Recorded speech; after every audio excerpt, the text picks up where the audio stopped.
नमस्कार. शेतकऱ्यांसाठी एक मोठी खुशखबर आणि अत्यंत आनंदाची बातमी म्हणावं लागेल.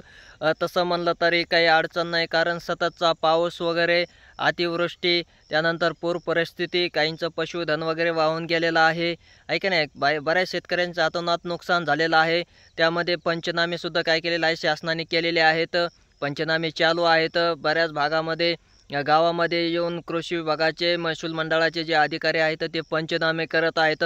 त्यामध्ये आज खूप मोठा मंत्रिमंडळामध्ये एक मोठा निर्णय घेण्यात आलेला आहे की जे आपलं जे अतिवृष्टी नुकसान भरपाईचं जे अनुदान आहे, त्यासाठी जी शेतकऱ्याला इथून पाठीमागं KYC करावं लागत होती, सेतू सुविधा केंद्रावर जावं लागत होतं, तिथून मग KYC करायची, आहे का नाही. त्यानंतर मग आधार व्हेरिफिकेशन झाल्यानंतर मग काय होणार होतं, शेतकऱ्यांच्या खात्यामध्ये जे अनुदानची जी रक्कम आलेली आहे ती पडणार होती.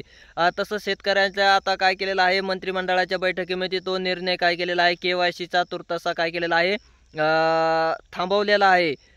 त्यानंतर आता काय, ज्यांनी जे ॲग्रिस्टेकवर ज्यांची नोंदणी आहे, ज्या शेतकऱ्यांची म्हणजे ॲग्रिस्टेकवर ज्या शेतकऱ्यांनी फार्मर ID माध्यमातून नोंदणी केलेली आहे, म्हणजे फार्मर IDचं नोंदणी केलेली आहे, अशा सर्व शेतकऱ्यांना काय होणार आहे, फार्मर IDच्या नंबरवर जे फार्मर ID आधार लिंक आणि आधार लिंक बँक लिंक, आहे का नाही, असं जे योजना आखलेली आहे, त्या फार्मर ID नंबरवरून काय होणार आहे, तात्काळ बँक अकाउंटमध्ये आपल्याला अतिवृष्टी नुकसान भरपाई जी आहे ती जमा होणार आहे. इथून पाठीमागं कसं होतं की आपल्याला काय करावं लागत होते, नुकसान भरपाईच्या याद्या येत होत्या. याद्या आल्यानंतर मग आपण सेतू सुविधा केंद्रामध्ये जायचं.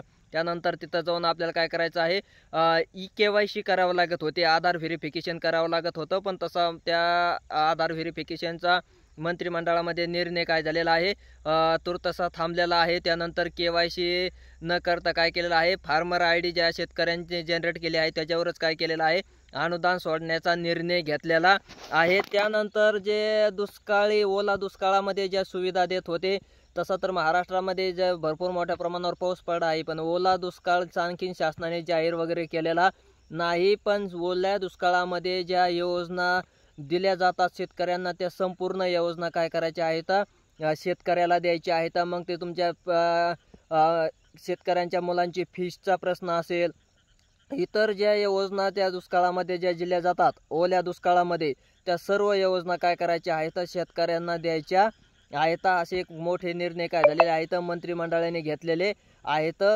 त्यामुळं मग आता येत्या त्यांनी सांगितलं आहे की दिवाळीपर्यंत सर्व शेतकऱ्यांच्या खात्यावर काय होणार आहे, हे अतिवृष्टीचं अनुदान जमा होणार आहे. म्हणजे शेतकऱ्यांची काय होणार आहे, दिवाळी गोड होणार आहे. कारण विविध ठिकाणी विविध माध्यमाच्या द्वारे, विविध संघटनेच्या माध्यमातून अतोनात शेतकऱ्यांचं नुकसान झालेलं आहे. भरपूर जमिनीचं वगैरे, आहे का नाही, काहींच्या तुरी वगैरे कोमळून उमळून गेलेले आहेत. तसे जमिनीचं भरपूर मोठ्या प्रमाणावर नुकसान झालेलं आहे. काहींचे घरं वगैरे सगळं काय उद्ध्वस्त झालं आहे. पशुधनाचं सुद्धा खूप मोठ्या प्रमाणावर नुकसान झालेलं आहे. आपण ते मीडियाच्या माध्यमातून पाहता आलेलं आहे.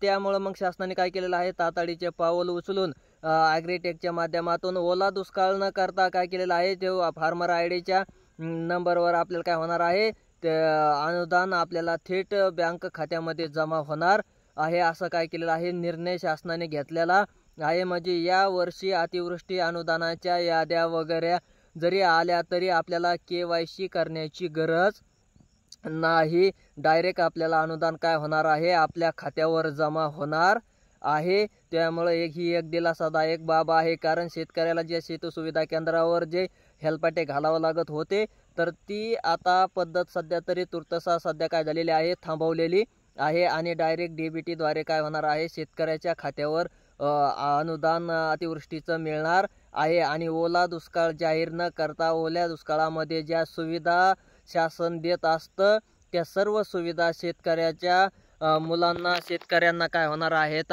मिळणार आहेत. ही एक काय केलेली आहे, मंत्रिमंडळामध्ये झालेला हा एक काय आहे, मोठा निर्णय आहे. यातून बऱ्याच शेतकऱ्यांना काय होणार आहे, फायदा व लाभ मिळणार आहे. मग ते बाकीच्या ज्या एवढ्या ओला दुष्काळ तर जाहीर नाहीच केला, पण ज्या सुविधा असतात त्या सुविधा सगळ्या काय केलेल्या आहे, शासन आता शेतकऱ्यांच्या मुलांना, शेतकऱ्यांना काय करणार आहे, त्या देणार आहे. ही एक शेतकऱ्यांसाठी अत्यंत आनंदाची बाब आपल्याला म्हणावे लागेल. आणि येत्या दिवाळीपर्यंत काय होणार आहे, शेतकऱ्याच्या खात्यामध्ये अनुदान काय होणार आहे, जमा होणार आहे. हा एक शासनाने काय केलेला आहे, मोठा निर्णय घेतलेला आहे. धन्यवाद.